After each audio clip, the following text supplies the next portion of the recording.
Bismillahirrahmanirrahim. Assalamualaikum warahmatullahi wabarakatuh. Innal hamdalillah nahmaduhu wa nasta'inuhu wa nastaghfiruh wa na'udzu billahi min syururi anfusina wa min sayyiati a'malina. May yahdihillahu fala mudilla lahu wa may yudlil fala hadiyalah. Asyhadu an la ilaha illallah wahdahu la syarika lah wa asyhadu anna Muhammadan 'abduhu wa rasuluhu la nabiyya ba'dah. Subhanaka la ilma lana illa ma 'allamtana innaka antal alimul hakim. Rabbi shrah li sadri wa yassir li amri wahlul 'uqdatam min lisani yafqahu qawli. Faqala Allah Ta'ala fil Qur'anil Karim wa huwa asdaqul qailin. A'udzu billahi minasy syaithanir rajim.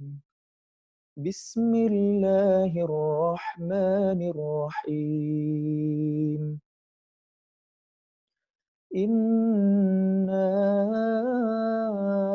anzalnahu fi lailatul qadr wa ma adraka ma lailatul qadr. Lailatul qadri khairum min alfi syahr. Tanazzalul malaikatu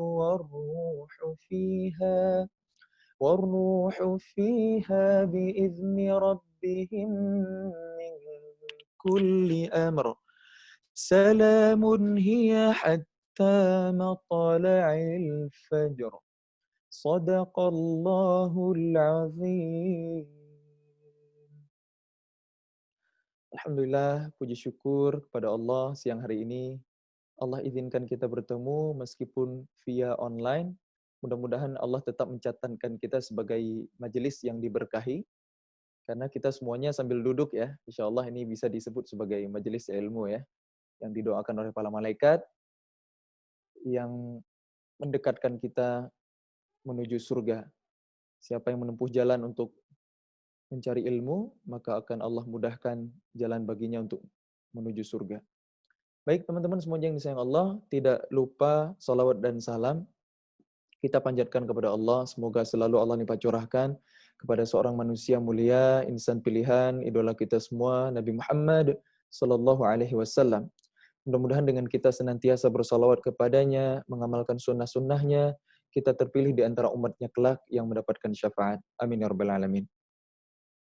Sebelumnya saya ucapkan terima kasih jazakumullahu khairan katsiran untuk seluruh keluarga besar Lintas Arta yang sudah memberikan amanah buat saya di siang hari ini untuk sharing, berbagi dengan rekan-rekan semuanya. Mudah-mudahan Allah tuntun lisan saya untuk bisa menyampaikan kebaikan. Kita di sini saling menasihati wa tawassaw bil haqq wa tawassaw bis sabr, dalam kebenaran juga kesabaran. Rekan-rekan semuanya yang sama-sama mengharapkan ridha Allah. Ramadan kali ini kita harus banyak-banyak bersyukur ya. Meskipun kita melaluinya berbeda dengan tahun-tahun sebelumnya, di mana kita lebih banyak di rumah aja, work from home, social distancing, PSBB, rumah ibadah ditutup atau lebih tepatnya aktivitasnya dibatasi ya, azan tetap ada tapi kita nggak bisa sholat berjamaah di sana. Memang sebagai orang yang beriman kita merasa sedih, kita rindu dengan masjid. Namun di bulan Ramadan ini tentu ada banyak sekali hikmah yang bisa kita ambil ya. Di mana kita di rumah menegakkan sholat di rumah masing-masing, terutama untuk sholat malam atau sholat tarawih yang biasanya kita berjamaah, jadinya kita sholat sendiri di rumah atau bersama keluarga. Hikmahnya adalah kita berpindah dari sunnah Khulafaur Rasyidin yang mulia kepada sunnah Rasulullah SAW yang lebih mulia. Karena sholat tarawih berjamaah di bulan Ramadan itu mulainya di masa khilafahan Umar bin Khattab radhiyallahu an.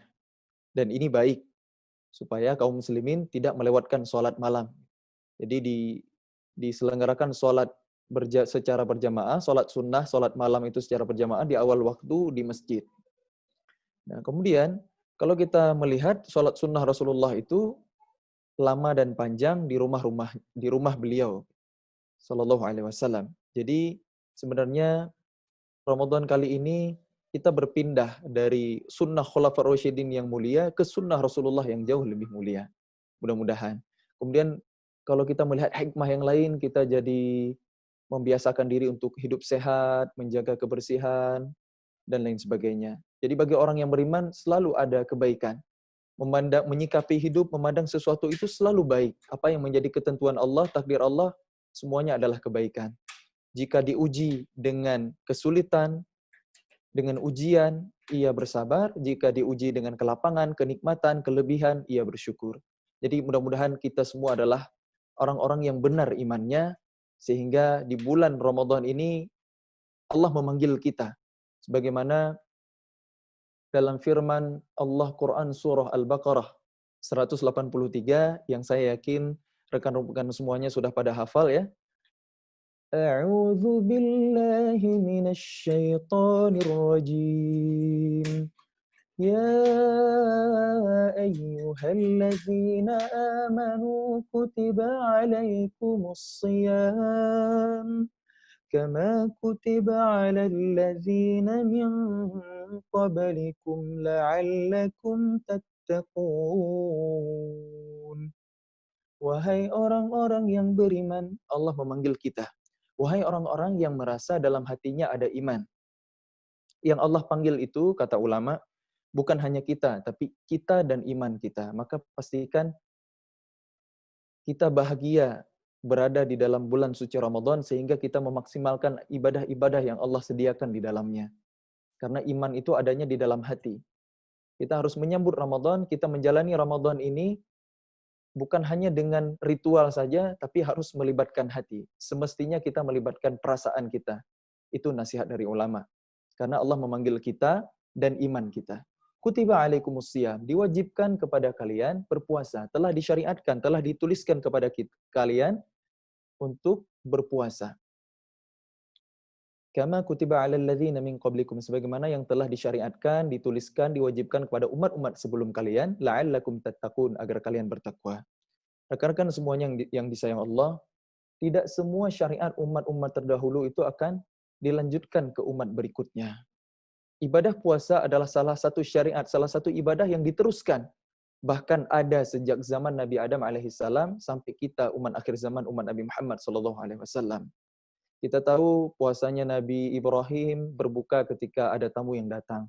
Puasa Nabi Daud alaihissalam sehari berbuka, sehari berpuasa, sehari berbuka, sehari berpuasa, dan seterusnya. Jadi puasa itu udah ada bahkan sejak zaman Nabi Adam sampai kita hari ini. Begitu spesialnya ibadah puasa yang sedang kita jalani saat ini. Maka mudah-mudahan kita bisa mendapatkan esensinya, la'allakum tattaqun, agar kita bertakwa. Kita takut kepada Allah dengan menjalankan perintahnya, menjauhi larangannya.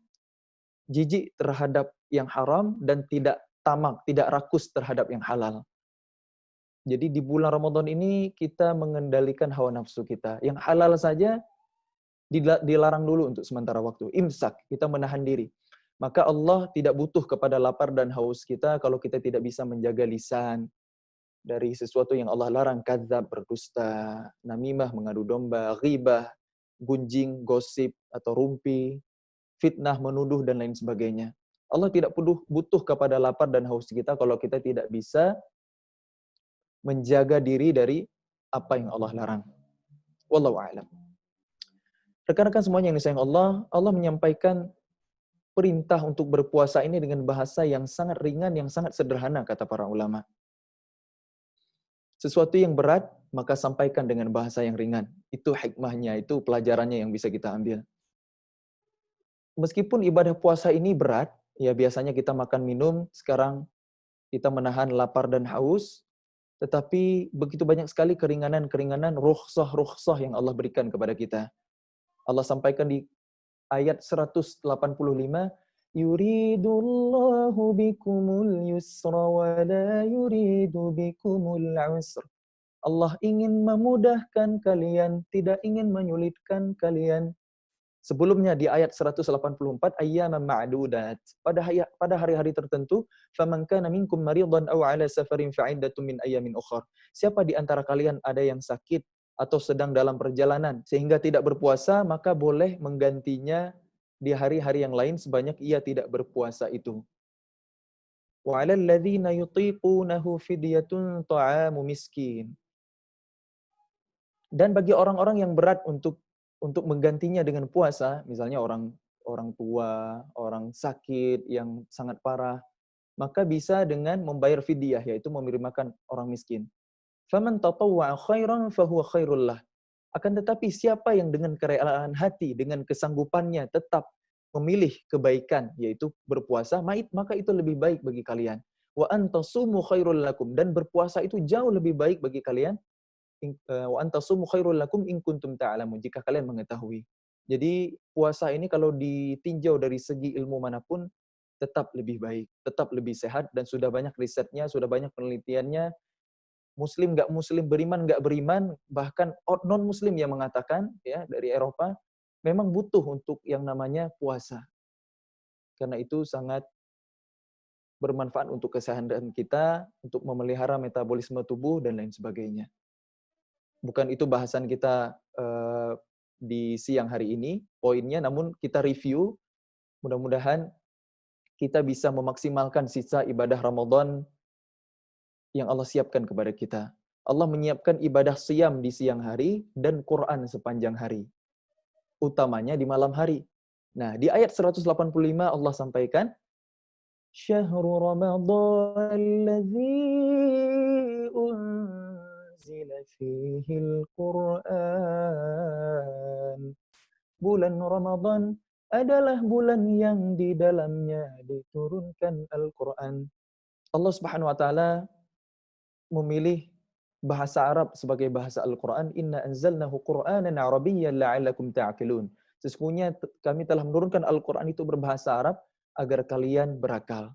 Dan memang bahasa Arab ini adalah bahasa dengan diksi yang paling lengkap, kemudian paling mampu menjelaskan sesuatu, paling mampu mengungkapkan apa yang ada di dalam hati, bahasa yang sangat indah.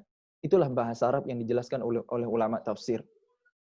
Ketika Allah memberitahu kita bahwa Quran itu turun di bulan Ramadan, Syahrul Ramadan alladzi unzila fihil Quran. Ada beberapa kata yang Allah pilih, ada beberapa redaksi yang Allah pilih ketika Allah menjelaskan proses turunnya Al-Quran. Salah satunya di Quran surah Al-Baqarah 185 ini adalah Syahrul Ramadan alladzi unzila fihil Quran. Unzila. Nanti di ayat yang lain ada anzala, ada anzalna. Ini bermakna mirip, bermakna serupa ya, walaupun nggak persis sama. Namun Allah juga menyebutkan dengan bahasa yang lain. Masih dengan akar kata yang sama, nazala, yang artinya turun, tapi bentuknya berbeda, yaitu nazzala, nazzalna. Nazzala atau nazzalna. Seperti di ayat wa nazzalnahu tanzila wa rattalnahu tartila. Apa bedanya unzila atau anzala dengan nazzalna? Anzalna dengan nazzalna, apa bedanya? Kalau kita melihat terjemah, anzalna diterjemahkan sebagai kami telah menurunkan Al-Quran, nazzalna juga sama, kami telah menurunkan Al-Quran. Dua-duanya sama kalau di bahasa kita. Tapi ulama tafsir menjelaskan berbeda. Itulah bahasa Arab, itulah bahasa Al-Quran. Sangat spesifik, sangat detail. Allah menurunkan Al-Quran secara sempurna 30 juz, menurut sebagian pendapat, itu pada malam Lailatul Qadar, Ramadan pertama ketika Rasulullah SAW diangkat oleh Allah menjadi Rasul. Turun secara utuh 30 juz dari Lauhul Mahfuz ke langit dunia. Baru kemudian proses turunnya Al-Quran yang kedua adalah secara berangsur-angsur, secara bertahap, secara berproses. Satu ayat demi satu ayat, satu surah demi satu surah. Selama kurang lebih 22 tahun, 2 bulan, 22 hari menurut sebagian pendapat ulama. Hampir 23 tahun. Jadi Quran turun secara sempurna 30 juz pada malam Lailatul Qadar dan turun secara berangsur-angsur selama hampir 23 tahun sesuai dengan peristiwa yang sengaja Allah skenario-kan yang kita kenal dengan istilah asbabun nuzul atau sababun nuzul. Tujuannya apa? Ma nutsabbita bihi fuadak. Ma nusabbitu bihi fuadak. Untuk meneguhkan hati Nabi. Agar Quran itu lebih mudah dipahami. Bisa diambil ibrahnya, pelajaran. bisa diambil hikmahnya. Dan Quran itu benar-benar berkesan. Itulah yang membedakan Al-Quran dengan kitab-kitab sebelumnya. Kalau kitab-kitab sebelumnya, Zabur, Taurah, Injil, itu Allah turunkan secara jumlatan wahidah. Secara utuh, sempurna 30 juz. Tapi Al-Quran, Allah turunkan 30 juz dulu di awal, ya, ketika Allah angkat Nabi menjadi Rasul, kemudian Allah cicil, berangsur-angsur. Dan hikmahnya luar biasa. Meskipun ada juga pendapat ulama yang lain yang mengatakan bahwa turunnya Al-Quran adalah setiap malam Lailatul Qadar semasa Rasulullah SAW masih hidup dan telah diangkat menjadi Rasul. Yaitu sebanyak 23 kali. Setiap malam Lailatul Qadar pada setiap Ramadan pada tiap tahunnya, Allah turunkan ayat-ayat surah-surah Al-Quran yang akan Allah turunkan 1 tahun mendatang. Itu ada pendapat ulama yang lain seperti itu, yang menafsirkan anzala atau unzila atau anzalna. Tidak mengurai esensi, yang jelas Quran itu turun dalam 2 proses. Yang pertama ada anzala atau anzalna, yang kedua ada nazzalna. Itu poinnya yang pertama. Kemudian berikutnya, apa tujuan Allah menurunkan Al-Quran? Apa fungsi Al-Quran? Hudan linnasi wa bayyinatin minal huda wal furqan. Sebagai petunjuk bagi manusia dan penjelasan atas petunjuk itu. Dan Quran juga berfungsi sebagai Al-Furqan, pembeda. Rekan-rekan semuanya yang disayang Allah, di bulan Ramadan ini Allah menginginkan kita Quran sampai menjadi Al-Furqan, pembeda. Mana yang salah, mana yang benar, mana yang hak, mana yang batil, yang benar untuk kita ikuti, yang salah untuk kita jauhi. Allahumma arinal haqqa haqqa warzuqna ittiba'ah wa arinal batila batila warzuqna ijtinabah. Ya Allah, perlihatkanlah kepada kami kebaikan itu sebagai kebaikan dan mampukan kami mengikutinya. Dan ya Allah, perlihatkan kami keburukan itu sebagai keburukan dan mampukan kami untuk menjauhinya. Ini doa yang luar biasa ya, yang sebaiknya kita ulang-ulang ya, kita dawamkan setiap selesai sholat, di waktu-waktu mustajabah doa. Nanti kita akan bahas waktu-waktu mustajabah doa ya. Insya Allah. Nah, teman-teman semuanya yang disayang Allah, di bulan Ramadan ini Allah inginkan kita Quran sampai menjadi Al-Furqan, pembeda. Maksudnya kita sendiri pun menjadi Al-Furqan. Quran itu fungsinya sebagai Al-Furqan, maka Quran juga akan membedakan kita. Kita berubah menjadi Al-Furqan dalam artian harus berbeda antara orang-orang yang sudah mengenal Al-Quran, yang sudah tahu Al-Quran, yang sudah rajin baca Al-Quran, berinteraksi dengan Al-Quran, mentadabburi Al-Quran, menghafal Quran, murajaah Quran, dengan orang-orang yang belum kenal Quran, dengan orang-orang yang masih jauh dari Quran. Kalau kita hari ini udah ngaku rajin baca Quran, tapi kehidupan kita masih sama dengan orang-orang yang masih jauh dengan Quran, cara kita menghabiskan waktu, tutur lisan bahasa kita, akhlak dan perilaku kita, cara kita menyikapi hidup, akhlak kita kepada sesama, kepedulian kita, solidaritas kita terhadap saudara kita, masih sama dengan orang-orang yang jauh dari Quran, berarti ada yang salah dalam interaksi kita terhadap Quran. Kalau ada orang yang ngaku rajin baca Quran, hidupnya masih sama dengan orang yang jauh dengan Quran, berarti ada yang salah antara orang itu terhadap Qurannya. Salahnya di mana? Mungkin selama ini Quran baru sebatas dibaca, belum dipahami, apalagi diamalkan. Boro-boro dihafal ataupun dijaga dengan murojaah. Atau bahkan tidak pernah disentuh sama sekali Quran, diabaikan. Mahjura. Mari kita renungkan untuk diri pribadi, kita muhasabah, kita introspeksi diri, bukan untuk menghakimi orang lain. Kira-kira sejauh mana hari ini, saat ini Quran sudah mengubah hidup kita? Bagaimana interaksi kita dengan Quran? Sudahkah kita membaca Al-Quran sampai memahaminya? Memang ada beberapa level interaksi dengan Quran dan semuanya itu kebaikan. Level pertama, qiraatil Quran. Sebagaimana wahyu pertama, perintah dari Allah kepada Nabi adalah ikra, bacalah. Pokoknya bisa baca aja dulu. Jadi asal katanya qara'a yang artinya baca. Jadi qiraatil Quran itu adalah interaksi kita dengan Al-Quran, kita membacanya meskipun kita belum memahami maknanya. Ini adalah level 1. Kabar baiknya ternyata pahalanya sudah luar biasa Allah berikan kepada kita. Setiap huruf alfu hasanah, 10 kebaikan. Apalagi di bulan Ramadan seperti sekarang, makin berkali-kali lipat Allah gandakan pahala membaca Al-Quran. Tapi jangan mentang-mentang pahalanya lagi banyak, kita jadi hemat ngaji ya. Kan pahalanya lebih banyak, jadi baca dikit juga udah banyak pahalanya. Qaf, sadaqallahul azim. Jangan gitu-gitu juga lah ya. Justru selagi Allah memberikan pahala yang banyak, kita borong, kita maksimalkan ibadah, kita perbanyak interaksi dengan Al-Quran. Tentukan target mengkhatamkan Quran sekali, 2 kali, 3 kali, sesuai dengan kemampuan ataupun kesanggupan kita. Itu yang pertama, level yang pertama ya, qiraatil Quran. Membaca Al-Quran meskipun belum memahaminya. Bahkan ketika seseorang masih belajar dalam membaca Al-Quran, masih terbata-bata, pahalanya bukan berkurang. Ajran, kata Nabi, Allah kali 2. Tapi kalau sudah menguasai, alladzi yaqra'una al-Quran fahuwa mahir, ma'as safaratil kiramil bararah. Akan bersama malaikat yang mulia. Wallahu a'lam. Ini level pertama. Kemudian level kedua, tilawatil Quran.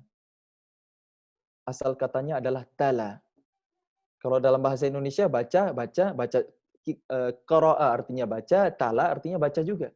Tapi orang Arab, bahasa Arab itu sangat lengkap ya. Ketika mendeskripsikan sesuatu, ketika menyebut sesuatu, orang Arab punya puluhan diksi, punya ratusan kata. Seperti menyebut unta, ada ibil, ada jamal, dan lain sebagainya. Ketika menyebut khamar, karena orang-orang jahiliyah dulu suka minum khamar, ada bahasanya juga ada banyak sekali. Tapi khamar adalah bahasa yang dipilih Quran, maka dalam setiap hurufnya pasti ada mukjizat. Karena setiap ayat, kata, bahkan huruf dalam Quran, itu pasti ada mukjizat besar di balik itu semua. Nanti kita akan coba belajar ya, apa salah satunya. Nah, kita lanjutkan lagi teman-teman, rekan-rekan semuanya yang sama-sama mengharapkan ridha Allah. Level yang kedua adalah tilawatil Quran. Apa itu tilawatil Quran? Membaca Al-Quran, berusaha memahaminya, hingga bisa mengamalkannya dalam kehidupan. Itulah tilawatil Quran, tilawah. Jadi kita selama ini qiraah atau tilawah. Wahyu pertama, kalimat perintah dari Allah kepada Nabi, fi'il amarnya adalah Iqra. Tapi ketika Nabi berdakwah di Madinah setelah hijrah berubah. Ketika Allah memerintahkan Nabi untuk membaca Al-Quran, bukan Iqra lagi, tapi utlu, watlu. Watlu ma uhiya ilaika min kitabi rabbik. Bacalah apa yang telah kami wahyukan kepada engkau Muhammad, kitab dari sisi Tuhanmu. Watlu atau utlu, tala, tilawah. Itu perubahan-perubahannya ya. Membaca Al-Quran, berusaha memahami, hingga kita bisa mengamalkannya dalam kehidupan. Sekarang kita tanya ke diri masing-masing. Selama ini kita berqiraah Al-Quran atau bertilawah Al-Quran? Apakah kita ketika membaca Al-Quran sambil membaca terjemah juga? Apakah kita sambil membaca Al-Quran, membaca tafsir dari para ulama juga? Apakah kita hari ini menguasai bahasa Arab sehingga kita bisa memahami Al-Quran? Kita lebih tahu tentang kondisi kita masing-masing. Maka jangan heran kalau Al-Quran hari ini belum sepenuhnya mengubah kita. Kenapa? Karena kita membaca Al-Quran, tapi sedikit sekali yang kita pahami. Padahal Allah memerintahkan kita bukan sekedar untuk membaca Quran. Quran itu bukan hanya untuk menabung pundi-pundi pahala, meskipun itu kebaikan. Apalagi di bulan Ramadan, kalau perlu sebanyak mungkin. Mengkhatamkan Quran 1 kali, 2 kali, 3 kali, itu kebaikan luar biasa. Keberkahan luar biasa. Kitabun anzalnahu ilaika mubarak. Dalam Quran surah Sad Allah sampaikan, Allah menurunkan Al-Quran ya, bersama dengan keberkahan. Jadi memang Quran itu bersanding dengan keberkahan. Belum selesai ayatnya. Lihat dabbaru ayati. Untuk ditadabburi, untuk dipahami, untuk dipelajari ayat-ayatnya. Pesan-pesan yang ada di dalamnya. Makna yang terkandung. Itulah yang Allah inginkan. Kita bukan hanya membaca Quran, tapi kita memahaminya. Terus gimana hari ini kita ini orang awam, jarang yang bisa bahasa Arab. Maka minimal ketika membaca Al-Quran, baca juga terjemahnya. Bukankah sekarang sudah banyak sekali ya mushaf-mushaf yang beredar di masyarakat kita di Indonesia, mushaf terjemah, bahkan terjemahnya juga sudah sangat lengkap ya, dilengkapi dengan footnote, dengan tafsir ringkas, sehingga kita lebih mudah dalam memahami Al-Quran, meskipun terjemah belumlah cukup. Tafsir, penjelasan ulama, kita membutuhkan itu, agar kita tidak keliru dalam memahami Al-Quran. Kalau kita hanya bermodal terjemah, menarik kesimpulan sendiri, ini berbahaya. Tapi kalau kita nggak baca terjemah sama sekali, gimana kita bisa mengetahui apa pesan Allah, apa perintah Allah, apa larangan Allah, apa makna Al-Quran. Maka mulai sekarang, ketika kita membaca Al-Quran, sediakan juga porsi untuk membaca terjemah, untuk membaca arti. Jangan hanya mengaji, punya target mengkhatamkan Quran 30 juz aja, meskipun itu baik. Coba, di antara kita, coba bertanya lagi ke diri sendiri, apakah kita pernah menamatkan novel yang tebalnya segini, atau buku apapun, diktat kuliah, literatur apa aja, pernah nggak kita baca buku yang tebalnya segini? Khatam, selesai. Terus gimana dengan Quran? Pernah nggak kita tamat baca Quran, bukan hanya lafaznya, bukan hanya ayatnya, bukan hanya surah-surahnya, tapi plus juga dengan artinya. Selesai 30 juz. Tidak perlu dijawab, jawab ke diri masing-masing. Dalam berbagai kesempatan saya sering tanya pertanyaan begini ya, di berbagai forum. Feedback yang saya dapat, 80-an% itu responnya belum pernah khatam Quran plus dengan terjemahnya. Maka ini PR buat kita di Ramadan kali ini, apalagi kita di rumah aja, work from home, harusnya lebih banyak waktu yang bisa kita luangkan untuk membersamai Al-Quran ya. Kalau bukan di bulan Ramadan yang merupakan bulan Quran ini, kapan lagi? Kalau di bulan-bulan yang lain mungkin udah cukup kita lalai, tapi kalau di Ramadan masih lalai, mau gimana lagi? Sedangkan Ramadan ini adalah syahrul Quran. Maka Ramadan adalah kesempatan kita untuk berinteraksi lebih intens, lebih dekat, lebih rutin, lebih sering, lebih banyak bersama Al-Quran. Maka mudah-mudahan kita bisa memaksimalkan Ramadan yang tersisa, meskipun sisa setengah jalan lagi, mudah-mudahan bisa kita optimalkan insya Allah. Baik rekan-rekan semuanya yang disayang Allah, ternyata ketika kita memahami Al-Quran, itu menjadi ukuran keimanan kita. Allah Subhanahu wa taala berfirman dalam Quran surah Al-Baqarah, "Allazina atainahumul kitaba yatlunahu haqqa tilawatih, ulaika yu'minuna bih." Orang-orang yang kami berikan kitab kepada mereka, kemudian mereka membacanya dengan benar. Mereka itulah orang-orang yang beriman kepadanya. Pertanyaannya, sudahkah kita hari ini membaca Quran dengan benar? Bagaimana bacaan Al-Quran yang benar? Haqqut tilawah. Ulama menjelaskan, bacaan Al-Quran yang benar itu melibatkan 3 hal. Lisan membacanya dengan benar, dengan fasih, akal memikirkannya, berusaha memahaminya, dan hati menumbuhkan keimanan. Lisan, akal, dan hati. 3-tiganya harus bekerja. Itulah bacaan Al-Quran yang benar. Orang yang membaca Quran, orang yang mendengar Quran, dan mereka adalah orang-orang beriman, firman Allah dalam Quran surah Al-Anfal ayat 2, وَإِذَا تُلِيَتْ عَلَيْهِمْ آيَاتُهُ زَادَتْهُمْ إِيمَانًا. Apabila dibacakan ayat-ayat Allah kepada mereka, bertambahlah iman mereka. Jadi kalau dengar Al-Quran, imannya bertambah, makin takut sama Allah, dan iman itu menuntun mereka untuk mengamalkan apa yang sudah diketahui, apa yang pernah dipelajari dari Al-Quran. Wa idza tuliyat, bukan wa idza quri'at. Jadi bacaan yang sampai ke hati, bacaan yang dipahami.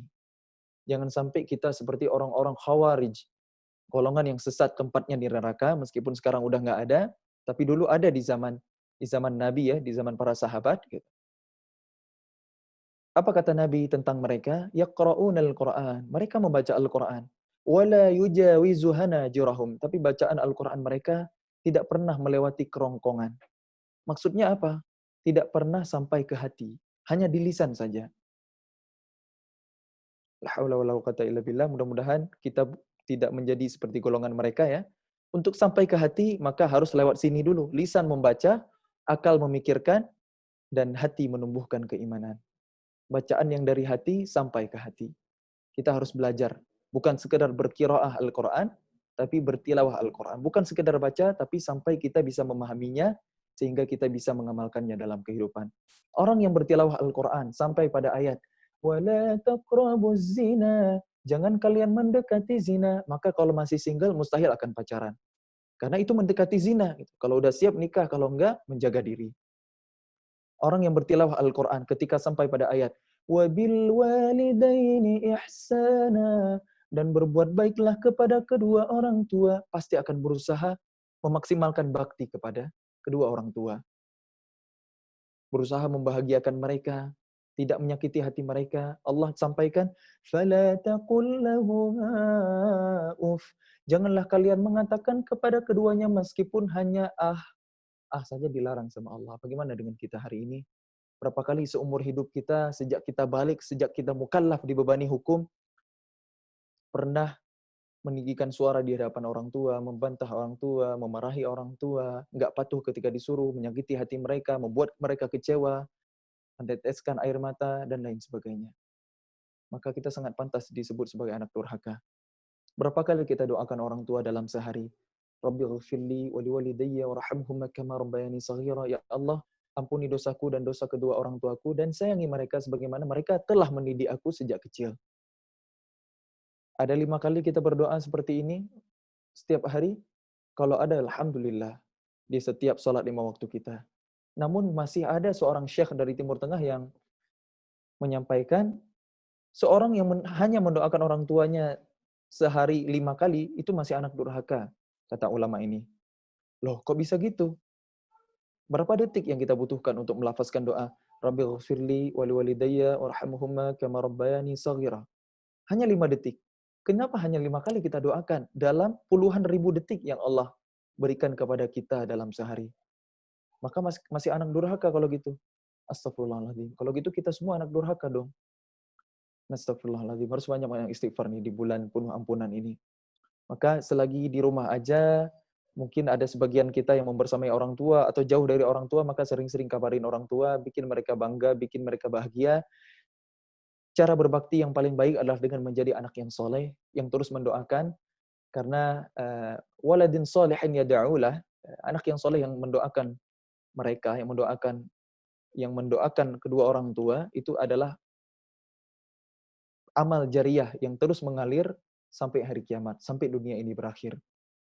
Kemudian cara membalas jasa orang tua, karena memang kita tidak akan pernah mampu membalas jasa orang tua di dunia. Sampai-sampai kan ada entah sahabat entah tabi'in itu yang menggendong ibunya berangkat dari Yaman menuju ke Masjidil Haram untuk menunaikan ibadah haji gitu, bolak-balik gitu, jalan kaki, itu masih belum mampu untuk membalas jasa orang tua, untuk membalas jasa setetes air susu ibu,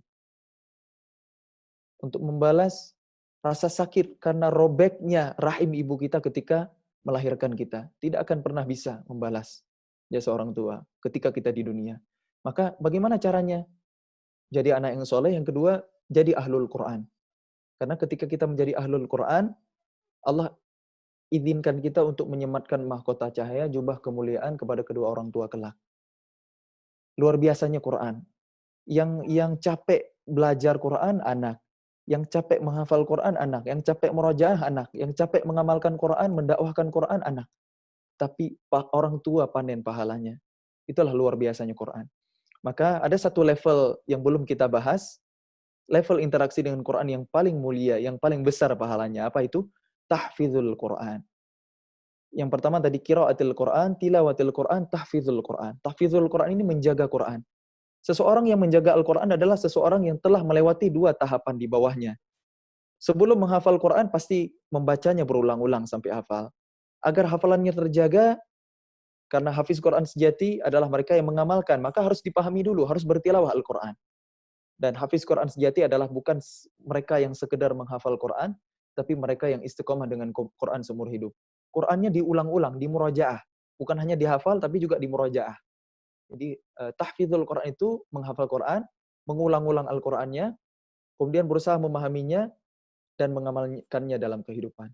Itulah tahfizul Quran. Itulah ahlul Quran sejati. Kita kalau nggak menghafal Quran, Allah tetap menjaga Quran. Artinya kita tidak dipilih oleh Allah untuk menjadi hambanya yang dimuliakan.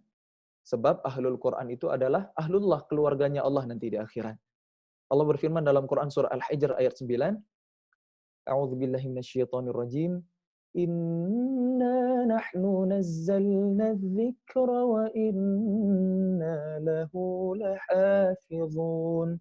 Sesungguhnya kamilah yang menurunkan Al-Quran dan kami pula yang menjaganya. Sadaqallah. Allah yang turunkan Quran, Allah pula yang menjaga Al-Quran. Nama lain Al-Quran di ayat ini Allah sebut dengan adz-dzikra, sesuatu yang dipelajari, sesuatu yang diulang-ulang, sesuatu yang diingat. Maka terjaganya Al-Quran adalah dengan pengulangan. Kalau ada orang yang ngaku hafiz Quran tapi nggak pernah ngulang Quran, nggak pernah murajaah, berarti tidak menjaga Quran. Karena Quran itu terjaga ketika diulang-ulang. Wallahu a'lam. Hanya Quran, kitab suci terakhir yang Allah jaga sampai hari kiamat. Tidak bisa dipalsukan. Allah pilih bahasa Arab. Allah tunjuk bangsa Arab, orang yang pertama kali Allah berikan Quran kepada mereka. Tradisi Arab di masa Rasulullah menjaga ilmu itu bukan dengan tulisan, melainkan dengan hafalan. Itulah luar biasanya. Bahkan Nabi adalah seorang yang ummi, tidak bisa baca, tidak bisa tulis, tapi bukan berarti Nabi bodoh, karena Nabi adalah fatanah, cerdas. Nabi cerdas sampai mendapat gelar Al-Amin, dipercaya satu negeri. Bisa menyelesaikan masalah-masalah rumit yang ada di bangsa Quraisy, bangsa Arab di zamannya. Ketika Hajar Aswad diseret banjir, Nabi dengan kecerdasannya bisa mendamaikan pemuka-pemuka suku yang berselisih karena ingin mengambil peran memindahkan Hajar Aswad yang dianggap mulia. Nabi mengusulkan dengan sehelai kain digotong dari keempat sisinya oleh pemuka-pemuka suku sehingga semuanya terlibat. Luar biasa kecerdasan Nabi. Jadi Nabi itu tidak bodoh meskipun tidak bisa baca tulis. Justru tidak bisa baca tulisnya Nabi menjadi hujjah bahwa Quran tidak mungkin dikarang oleh Muhammad, tidak mungkin buatan manusia. Rekan-rekan semuanya yang disayang Allah, Quran itu Allah yang jaga dengan kita atau tanpa kita. Kita nggak menghafal Quran, Allah tetap menjaga Al-Quran, artinya kita tidak dipilih oleh Allah untuk menjadi ahlullah, keluarganya Allah, ahlul Quran. Jadi mudah-mudahan karena luar biasanya fadilah membersamai Al-Quran menjadi ahlul Quran, kalau kita belum mampu untuk menjadi penjaga Al-Quran, penghafal Al-Quran yang istiqomah dengan Quran, yang menghafal Quran, maka minimal ada di antara anak-anak kita, cucu-cucu kita yang akan menjadi ahlul Quran, hafal Quran, kita didik mereka. Dengan gimana caranya? Dengan rizki yang halalan thayyiban yang kita bawa pulang ke rumah, karena itu adalah modal awal tumbuh kembangnya anak yang solih, solihah, anak yang ahlul Quran, anak yang takut kepada Allah, kemudian dengan doa. Dengan doa.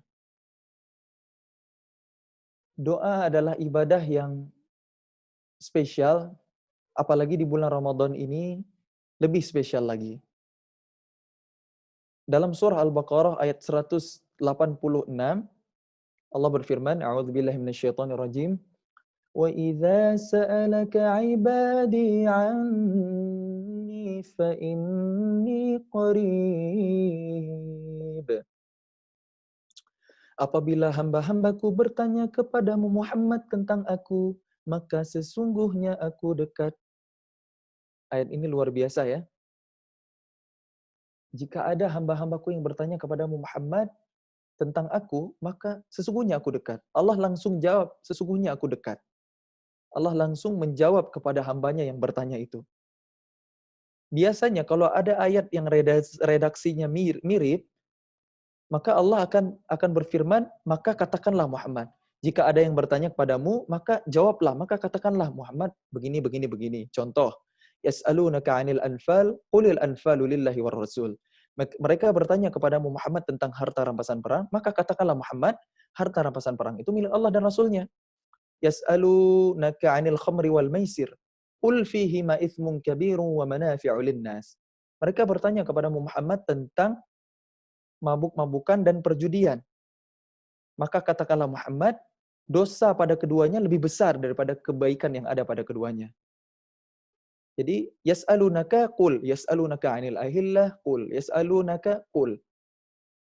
Giliran wa idza sa'alaka 'ibadi 'anni fa inni qarib. Enggak ada faqul inni qarib atau qul inni qarib. Qulnya enggak ada di situ.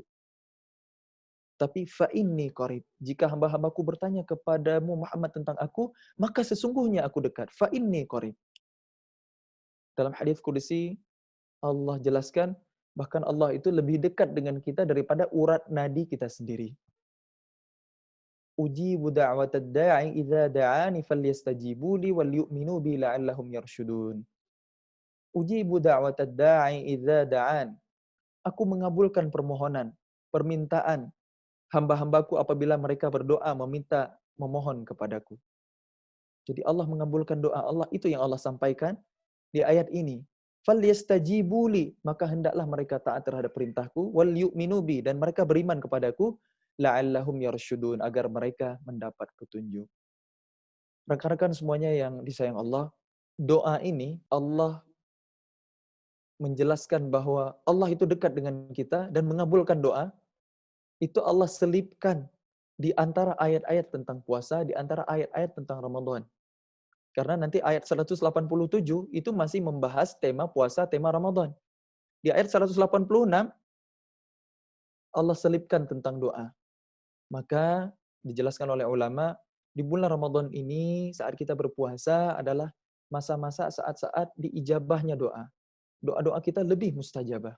Apalagi ketika berbuka puasa, ketika iftar, jangan sampai kita lupa dalam berdoa. Setelah bismillahirrahmanirrahim, makan kurma, minum air putih, zahabadz dhama'u wa batalatal 'uruq wa thabbatal ajru insyaallah. Atau Allahumma laka sumtu wa bika amantu ala rizqika aftartu bi rahmatika ya arhamar rahimin. Yang satu doa yang menurut yang disampaikan oleh ulama ada riwayatnya eh, bersambung ke Rasulullah, doa yang diamalkan oleh Rasulullah ketika berbuka puasa. Yang satu lagi adalah doa yang diajarkan ulama. Kita tidak perlu berdebat mana benar salah, yang satu benar, yang satu salah, tidak perlu, karena doa itu adalah ibadah yang mutlak. Kalau kita bisa mencontoh ibadah atau cara berdoa, lafaz doa yang didawamkan, yang dirutinkan oleh Rasulullah, maka itu lebih baik, itu selamat. Tapi jangan sampai kita mudah menyalahkan, mudah membida'ahkan, yang tidak sama dengan pilihan ibadah atau pilihan fikih dengan kita. Wallahu a'lam. Nah, ketika berbuka puasa, manfaatkan waktu itu sebaik mungkin untuk banyak-banyak berdoa, bermunajat kepada Allah. Apa yang kita minta? Dahulukan akhirat sebelum dunia. Bukan berarti kita nggak boleh meminta dunia, tapi bukankah dunia ini nggak jauh lebih berharga dari sebelah sayap seekor nyamuk, ya? Wal akhiratu khairu wa abqa. Dan akhirat itu jauh lebih baik dan lebih kekal. Wabtaghi fima atakallahu ad-daral akhirah wa la tansa nasibaka minad dunya. Allah perintahkan kita untuk mengusahakan akhirat, tapi jangan lupakan dunia. Dahulukan akhirat, jangan lupakan dunia. Maka ketika ada waktu mustajabah doa, setelah kita menunaikan adab-adab dalam berdoa, kita memuji Allah, alhamdulillahirabbil alamin. Kita berselawat kepada Rasulullah, Allahumma shalli ala sayyidina Muhammad wa ala ali sayyidina Muhammad. Kemudian minta doa-doa hal-hal untuk kepentingan akhirat kita. Misalnya ampunan dosa, kita bisa memilih doa-doa yang ada redaksinya dalam Al-Quran. Doa Nabi Adam, Rabbana zalamna anfusana wa illam taghfir lana wa tarhamna lanakunanna minal khasirin. Doa taubatnya Nabi Yunus, La ilaha illa ant, subhanaka inni kuntu minadz zalimin. Atau doa Sayyidul Istighfar yang diajarkan Nabi, Allahumma anta rabbi la ilaha illa ant, khalaqtani wa ana 'abduk wa ana 'ala 'ahdika wa wa'dika mastata'at. A'udzu bika min syarri ma sana'at. Abu'u laka bi ni'matika 'alayya wa abu'u bi dzambi faghfir li fa innahu la yaghfiru dzunuba illa ant. Rekan-rekan semuanya coba kita hafalkan, kita rutinkan Sayyidul Istighfar ini dalam zikir pagi sore kita, dalam waktu mustajabah doa kita, karena fadilahnya, keutamaannya luar biasa. Kata Nabi dalam sebuah hadis, saya riwayatkan secara makna, tidaklah seseorang berdoa dengan Sayyidul Istighfar ini pada siang hari, pada malam hari, ia mengucapkannya dengan penuh keyakinan, dengan penuh pemahaman, dengan penuh kesadaran, melainkan Allah akan mengampuni seluruh dosa-dosanya meskipun sebanyak buih di lautan. Wallahu a'lam. Jadi dahulukan akhirat, minta ampunan dosa, doa untuk keluarga, Rabbana hab lana min azwajina wa dzurriyyatina qurrata a'yun waj'alna lil muttaqina imama. Ya Allah, karuniakanlah kepada kami pasangan-pasangan, anak-anak keturunan yang menyenangkan mata dan jadikan kami pemimpin bagi orang-orang yang bertakwa. Rabbana la tuzigh qulubana ba'da idh hadaitana. Ya Allah, jangan Engkau jadikan hati kami ya, jangan Engkau sesatkan lagi, jangan Engkau cabut iman kami setelah Engkau beri petunjuk. Wa hab lana min ladunka rahmah innaka antal wahhab. Ya, kita memohon rahmat Allah dan lain sebagainya, doa-doa yang ada di dalam Al-Qur'an. Jadi doa ampunan kepada kedua orang tua, Rabbighfirli wal walidayya warhamhuma kama rabbayani shaghira, dan lain sebagainya. Setelah kita berdoa untuk kepentingan akhirat kita, termasuk kalau yang paling mudah, yang paling kita hafal, Rabbana atina fid dunya hasanah wa fil akhirati hasanah wa qina azabannar. Doa kebaikan dunia akhirat. Baru setelah itu kita minta dunia. Kita pengen apa? Diselesaikan masalah kita, dilancarkan urusan kita, Allah beri solusi untuk permasalahan kita, Allah angkat penyakit kita. Apalagi? Allah berikan kita tempat tinggal yang kita bisa beribadah di dalamnya. Allah berikan kepada kita kendaraan yang kita bisa berangkat ke tempat-tempat kebaikan, mengantarkan orang ke rumah sakit dan lain sebagainya. Mengantar keluarga. Jadi ketika kita minta dunia pun, maka pastikan ada amal untuk akhirat di dalamnya. Jangan hanya kita minta dunia untuk pengen-pengen aja. Karena segala sesuatunya nanti akan Allah tanya, akan kita pertanggungjawabkan. Harta, dari mana kita dapat? Dan kemana kita belanjakan? Itu semuanya akan ditanya oleh Allah. Umur, kesehatan, semuanya akan ditanya. Maka mudah-mudahan kita bisa menyiapkan jawabannya nanti di akhirat. Mudah-mudahan Allah beri kita petunjuk selalu, Allah beri kita ilmu yang bermanfaat, ilmu yang bisa kita amalkan, bukan ilmu yang sekedar menjadi wawasan. Wallahu a'lam bishawab. Yang benar dari Allah, yang keliru dari saya pribadi. Semoga Allah ampuni. Mudah-mudahan kita diberikan petunjuk oleh Allah, diberikan pemahaman yang paling dekat dengan kebenaran. Amin ya rabbal alamin. Saya kembalikan ke moderator karena waktu juga hampir menunjukkan pukul 13.15 ya.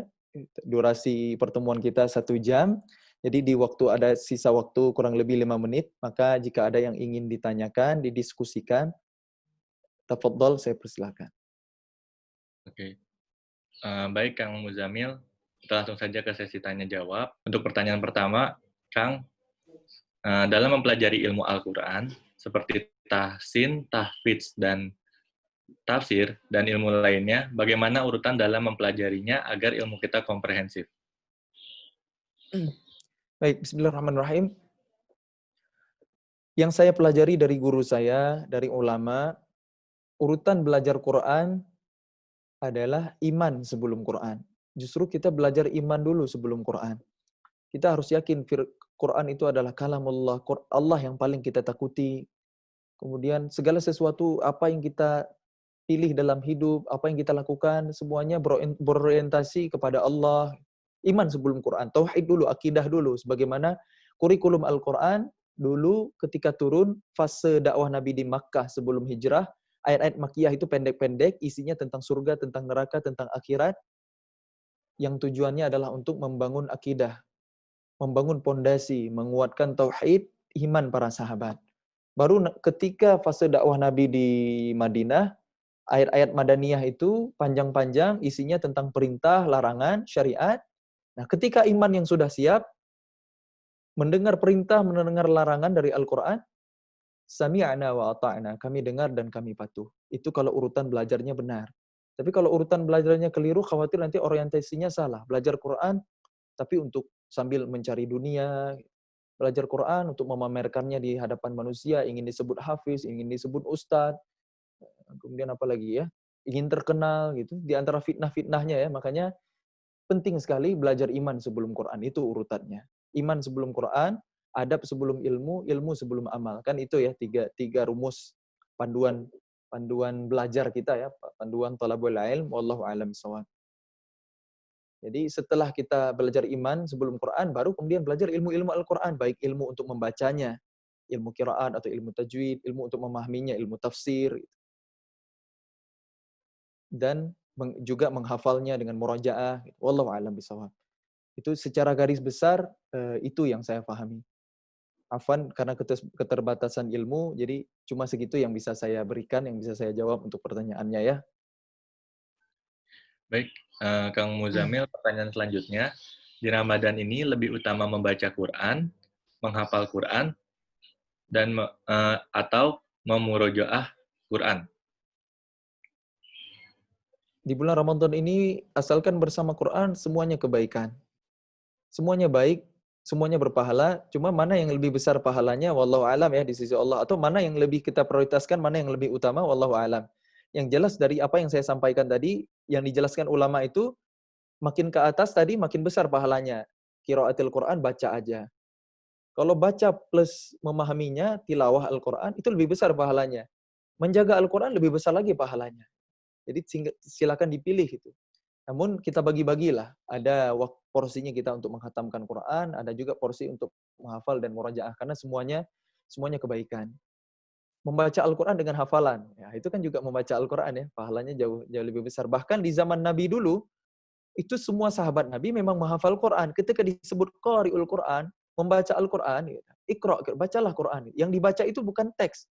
Sebagaimana Nabi ketika wahyu pertama turun, Iqra bismi rabbikal ladzi khalaq, Iqra, ma ana biqari. Aku nggak bisa baca. Lama prosesnya.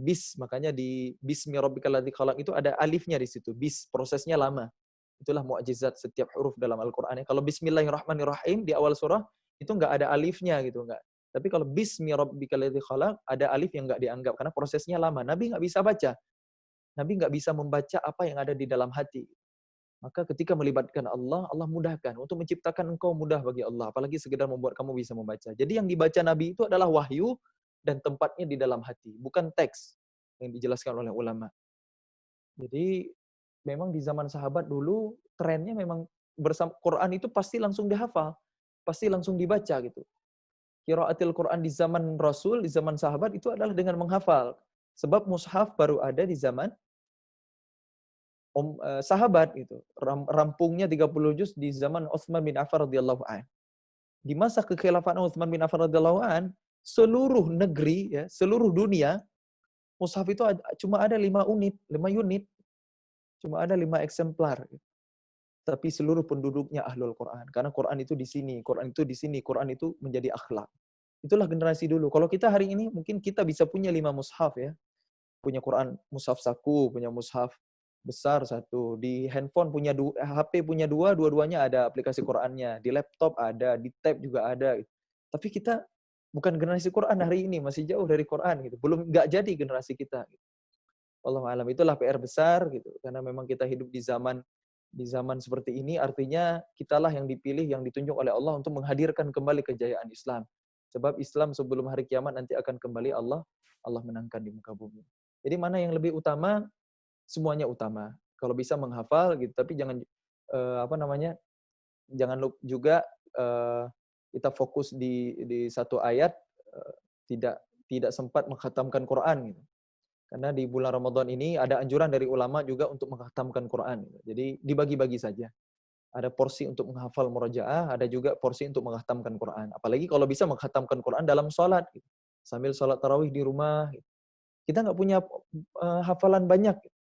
Maka boleh sambil melihat mushaf. Menurut pendapat sebagian ulama, untuk sholat-sholat sunnah itu bisa sambil pegang mushaf atau melihat mushaf besar di depan, itu boleh.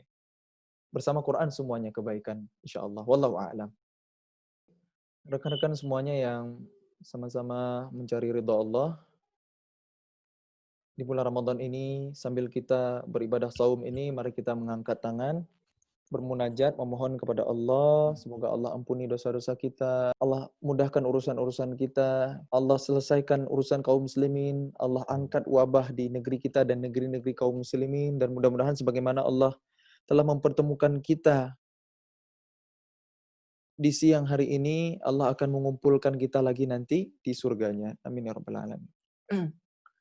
A'udzu billahi minasy syaithanir rajim. Bismillahirrahmanirrahim. Alhamdulillahi rabbil alamin. Hamdasy syakirin, hamdan na'imin, hamdan yuwafi ni'amahu wa yukafi'u mazidah. يا ربنا لك الحمد ولك الشكر كما ينبغي لجلال وجهك الكريم وعظيم سلطانك. اللهم صل وسلم على سيدنا محمد وعلى آله وصحبه أجمعين. اللهم أعنا على ذكرك وشكرك وحسن عبادتك. اللهم إنا نسألك رضاك والجنة ونعوذ بك من سخطك والنار. اللهم إنا نسألك سلامة في الدين وعافية في الجسد وزيادة في العلم وبركة في الرزق وتوبة قبل الموت وراحة عند الموت ومغفرة بعد الموت. اللهم هون علينا في سكرات الموت والنجاة من النار والعفو عند الحساب. ربنا ظلمنا أنفسنا وإن لم تغفر لنا وترحمنا لنكونن من الخاسرين.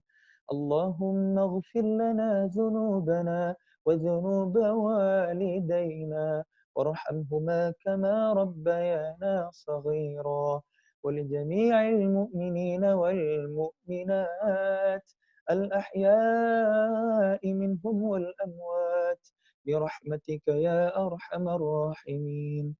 ربنا هب لنا من الصالحين، ربنا هب لنا من أزواجنا وذرياتنا قرة أعين واجعلنا للمتقين إماما. اللهم أعز الإسلام والمسلمين وأذل الشرك والمشركين ودمر أعداء الدين. اللهم ارفع عنا البلاء والوباء والفحشاء والمنكر. ربنا آتنا من لدنك رحمة وهيئ لنا من أمرنا رشدا. ربنا آتنا في الدنيا حسنة وفي الآخرة حسنة وقنا عذاب النار. سبحان ربنا رب العزة عما يصفون وسلام على المرسلين والحمد لله رب العالمين. Amin amin ya rabbal alamin. Kita tutup dengan sama-sama membaca doa kifaratul majlis. Subhanakallahumma wa bihamdik asyhadu an la ilaha illa ant astaghfiruka wa atubu ilaik. Wassalamualaikum warahmatullahi wabarakatuh.